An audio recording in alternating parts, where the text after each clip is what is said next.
Assalamualaikum warahmatullahi wabarakatuh. Eh, Hari ini kami akan mempresentasikan materi kami mengenai implementasi ekstrem programming pada sistem reservasi tiket travel berbasis Android dan website.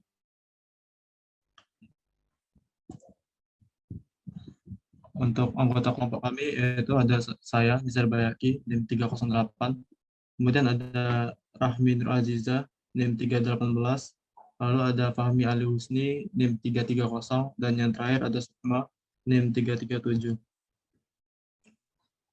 Apa itu extreme programming? Extreme programming atau XP merupakan salah satu metode yang tergolong sebagai metodologi yang menggunakan permodelan Unified Modeling Language atau UML atau biasa disebut juga permodelan visual. Extreme programming didasarkan pada nilai-nilai berikut, yaitu yang pertama yaitu komunikasi. Komunikasi dalam XP dibangun dengan melakukan pemrograman berpasangan atau pair programming. Developer didampingi oleh pihak klien dalam melakukan coding dan unit testing, sehingga klien dapat terlibat langsung dalam proses pengembangan sistem. Kemudian yang kedua yaitu kesederhanaan. XP membatasi developer melakukan perancangan hanya untuk kebutuhan yang sifatnya mendesak, alih-alih melakukan perancangan kebutuhan yang diperlukan di masa depan. XP fokus pada hal-hal sederhana sesuai kebutuhan dan mengembangkannya nanti jika diperlukan. Kemudian umpan balik, melakukan evaluasi dalam perkembangan sistem yang dikerjakan, segala informasi harus dikumpulkan dan kesalahan-kesalahan yang muncul selama proses pengembangan harus dibahas dan dicari. XP menuntut tim pengembang berani bereksperimen dan menulis ulang kode jika mereka belum puas dengan kode atau desain yang telah dibuat. Tim juga harus berkomitmen untuk selalu melakukan desain dan coding untuk saat ini dan bukan rasa hormat. Pentingnya respect terhadap sesama anggota tim lainnya dikarenakan dengan siklus pendek dan continue integrity, programmer tidak boleh melakukan perubahan yang dapat merusak kompilasi dan menyebabkan keberadaan unit meninggal atau memperlambat kerja tim. Kemudian tahapan extreme programming ada 4, yaitu yang pertama ada perencanaan, yang bertujuan untuk mengumpulkan kebutuhan-kebutuhan agar tim teknis XP memahami konteks bisnis sistem yang akan dibangun. Lalu ada perancangan, yaitu suatu gambaran-gambaran yang lebih kompleks. Perancangan XP sangat ketat dengan prinsip kesederhanaan. Kemudian yang ketiga ada pengkodean.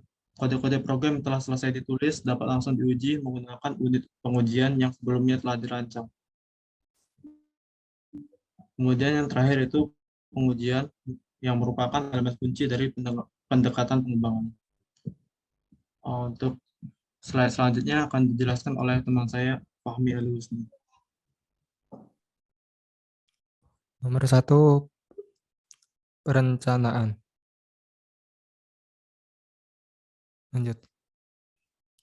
Pada tahap perencanaan dalam pembuatan sistem reservasi berbasis Android pada PT Kita Trans Group, dilakukan analisa kebutuhan fungsional yang memberikan gambaran mengenai fungsi-fungsi yang ada pada sistem sesuai dengan kebutuhan pengguna. Diperoleh hasil sebagai berikut. Untuk satu admin, yaitu A. Pengolahan data armada, B. Pengolahan data customer, C. Pengolahan data jabatan, D. Pengolahan data jadwal, E. Pengolahan data kantor, F. Pengolahan data karyawan, G. Pengolahan data reservasi, H. Pengolahan data rute, I. Pengolahan data wilayah. Nomor 2, pengguna. Di pengguna ini membutuhkan A. Form login, B. Form membuat akun, C. Tampilan proses reservasi travel, D. Tampilan proses sewa armada, E. Tampilan profil pengguna, F. Tampilan tentang sistem reservasi, G. Tampilan riwayat reservasi, H. Tampilan detail riwayat reservasi. Lanjut. Untuk nomor 2, perancangan. Nah, perancangan sistem dalam penelitian ini menggunakan bahasa metode Unified Modeling Language atau UML yang menjadi standar untuk visualisasi perancangan serta pendokumentasian sesuai software atau sistem yang bersifat objek oriented. Perancangan sistem reservasi ini meliputi yaitu use case. Nah, di use case ini aktor yang kedua yaitu admin yang mengelola proses reservasi travel dan mengelola proses reservasi sewa armada. Lanjut. Nah, untuk use case diagram tersebut itu ada aktor pertama adalah pengguna yang berinteraksi dengan sistem untuk daftar akun, reservasi, dan cetak riwayat transaksi. Seperti itu. Lanjut. Activity diagram. Activity diagram. Berikut gambaran activity diagram dari sistem reservasi berbasis Android di PT Kita Trans Group. Nah, di sini nomor 1 mengakses halaman pertama dengan cara membuka sistem reservasi dalam tampilan awal pengguna dan melanjutkan untuk tampilan adminnya itu menampilkan splash screen dan melanjutkan setelah splash screen muncul akan melanjutkan ke menampilkan halaman login. Untuk nomor 2, mengakses halaman login. Di halaman login ini untuk halaman pengguna yaitu mengetik username dan password. Setelah itu data akan diterima oleh admin dengan menampilkan halaman login pada bagian admin. Nah, di bagian admin sendiri untuk melanjutkan tersebut si pengguna ini akan menekan tombol masuk untuk melanjutkan ke halaman berikutnya. Sedangkan untuk halaman admin dia akan mengembalikan dari halaman login ke halaman beranda. Seperti itu. Lanjut. Nomor 3, mengakses halaman daftar. Di mengakses halaman daftar ini nantinya ada untuk halaman pengguna dengan cara mengetikkan username dan password. Setelah username dan password dimasukkan akan menekan tombol masuk untuk melanjutkan. Sedangkan untuk halaman admin, dia akan menampilkan halaman login dan mengembalikan halaman login ke halaman beranda tersebut. Nah, untuk nomor 4, mengakses halaman profile. Di halaman profile ini, untuk halaman pengguna yaitu membuka halaman beranda. Setelah itu, untuk melanjutkan untuk di halaman admin sendiri dia akan menampilkan halaman beranda. Setelah itu di halaman pengguna dia akan menampilkan profil dari pengguna tersebut dan melanjutkan lagi ke halaman admin dia akan menampilkan halaman dari profil yang terdapat oleh pengguna tersebut. Setelah itu dia akan menampilkan sebuah opsi yaitu menekan tombol ubah password jika dia akan mengubah password tersebut. Setelah itu dia akan setelah dia berhasil merubah password dia akan mengisi formulir dan menekan tombol pada simpan jika dia menyimpan data yang berhasil dirubah. Jika tidak, dia akan mengembalikan lagi ke nilai tersebut pada halaman pengguna. Setelah itu untuk nomor 5 yaitu mengakses halaman tentang. Nah, untuk halaman tentang ini untuk pengguna itu menekan tombol tentang dan untuk admin dia akan menampilkan ke halaman tentang tersebut dan menampilkan pada si user. Untuk nomor 6 mengakses halaman sewa. Di halaman sewa ini ada pengguna dan admin juga. Untuk pengguna yaitu menekan tombol sewa pada halaman beranda. Nah, nantinya dia akan menampilkan halaman sewa yang berada dalam admin yang akan ditampilkan ke halaman pengguna dengan mengisi formulir data sewa lalu menekan tombol simpan. Setelah data berhasil disimpan, kemudian muncul yaitu pop-up dengan menekan tombol OK pada halaman pengguna dan meninggalkan ke halaman beranda. Balik ke halaman beranda seperti itu. Lanjut.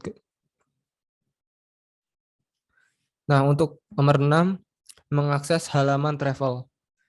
Nah, di halaman travel ini ada pengguna dengan cara menekan tombol travel pada halaman beranda dan melanjutkan, dia akan menampilkan halaman cari jadwal yang berada pada halaman pengguna yang sudah disetting di halaman admin.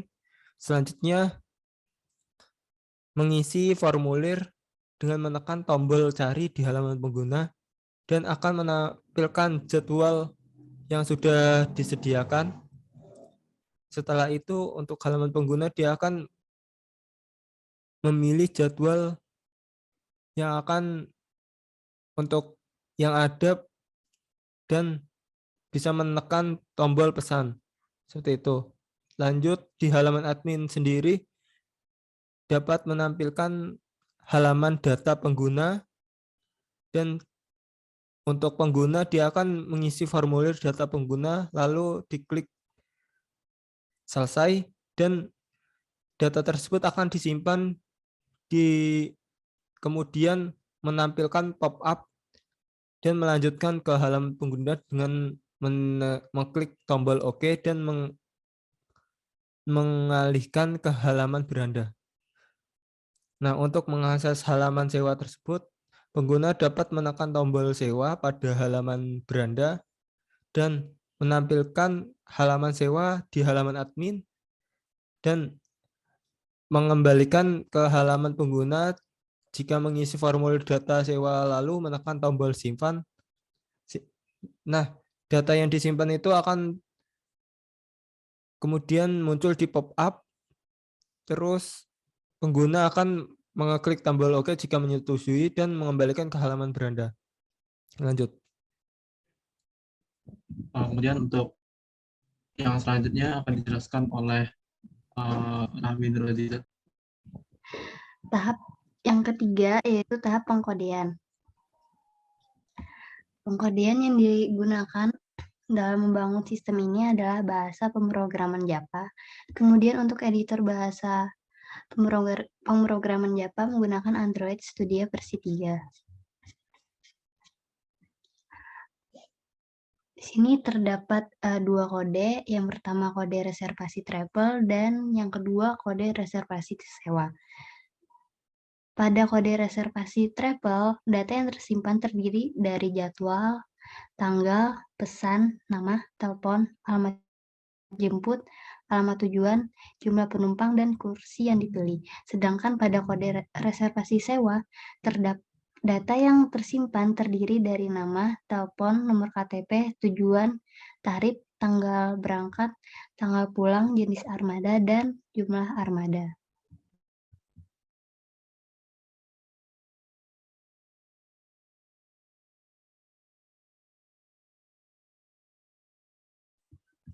Interface sistem reservasi aplikasi Android. Yang pertama, tampilan splash screen. Tampilan splash screen adalah tampilan pertama kali ketika sistem reservasi dibuka dan terdapat animasi pada logo selama 4 detik. Yang kedua, yaitu tampilan register. Pada tampilan register, terdapat formulir nama lengkap, nomor KTP, telepon, jenis kelamin, alamat lengkap, dan password. Semua formulir harus diisi semua, dan setelah diisi semua, tekan tombol register untuk melanjutkan. Yang ketiga, ada tampilan beranda. Pada tampilan beranda, terdapat menu utama dan menu toolbar. Menu utama yaitu travel, sewa, dan riwayat, sedangkan menu toolbar yaitu profil, tutorial, ubah password, dan logout. Yang keempat, ada tampilan cari jadwal sewa. Pada tampilan cari jadwal, terdapat formulir berangkat, tujuan, dan tanggal. Jika sudah diisi semua, kemudian klik tombol cari untuk mencari jadwal yang tersedia.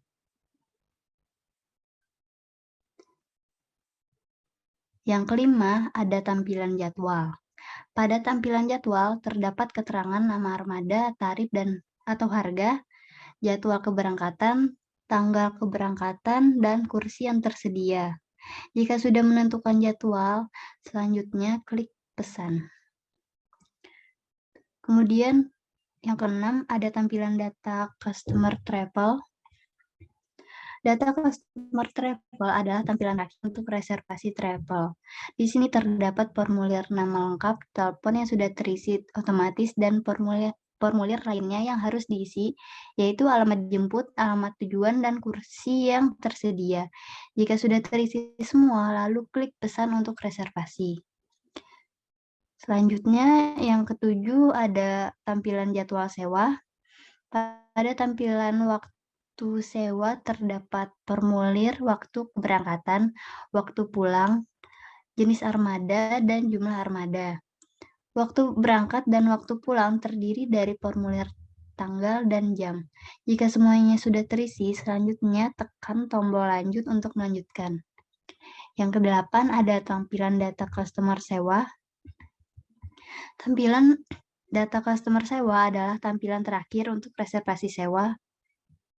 Di sini terdapat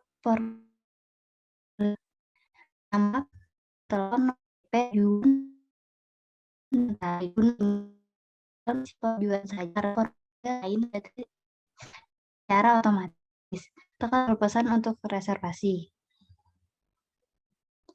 Yang ke-9 ada tampilan riwayat. Pada tampilan riwayat terdapat tombol riwayat reservasi travel dan riwayat reservasi sewa. Tombol riwayat reservasi travel untuk melihat riwayat reservasi travel yang pernah dilakukan pengguna, dan tombol riwayat reservasi sewa untuk melihat riwayat reservasi sewa armada yang pernah dilakukan. Yang login. Untuk masuk ke halaman admin, user harus login terlebih dahulu melalui URL http kiatcat.com/admin/. Pada halaman login, user harus memasukkan nomor induk karyawan atau NIK dan password yang harus diberikan dari perusahaan. Dan yang ke-11 ada tampilan menu beranda atau untuk admin.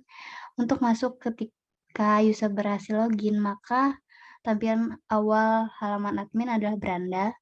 Pada halaman beranda berisi informasi jumlah armada, jumlah customer, jumlah kantor, jumlah karyawan, jumlah reservasi, dan jumlah rute. Admin dapat mengklik masing-masing menu untuk melakukan pengelolaan. Next. Tahap keempat yaitu pengujian. Pengujian dilakukan untuk memastikan sistem bisa berfungsi dengan baik.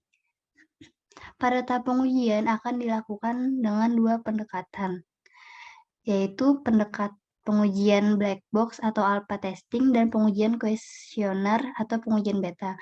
Pada pengujian black box atau alpha testing, berdasarkan fungsi sistem yang dilakukan pengembang untuk mencari kesalahan atau error yang bisa langsung diperbaiki.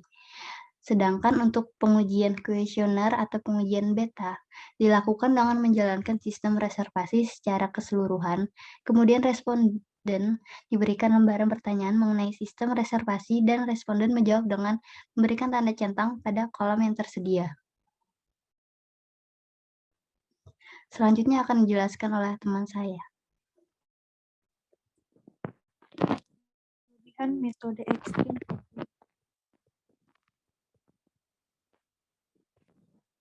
Metodologi yang termasuk dalam API development, extreme programming mempunyai beberapa kelebihan, di antaranya yang pertama, meningkatkan kepuasan terhadap klien.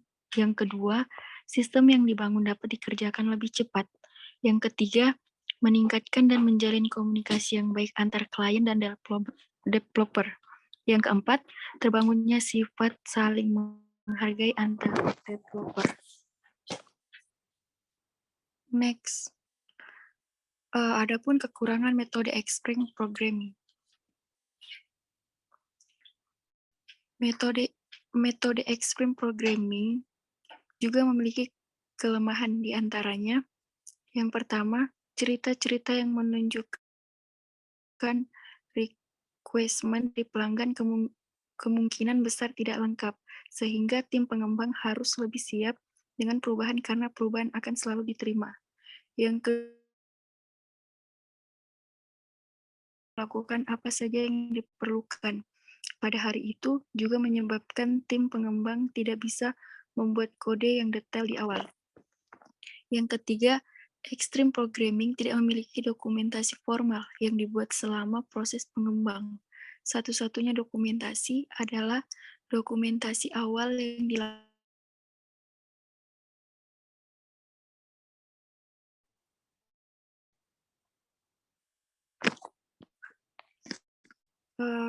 kapan metode extreme programming dapat digunakan? Metode ini dapat digunakan pada sistem yang dibuat membutuhkan perubahan yang cepat. Yang kedua, proyek yang memiliki risiko tinggi dan tantangan yang berat. Yang ketiga, memiliki anggota tim pengembang yang berjumlah sedikit 2-10 orang. Yang keempat, terdapat permintaan langsung dari klien. Next. Ya, mungkin itu saja yang dapat kami sampaikan. Saya kembalikan ke moderator.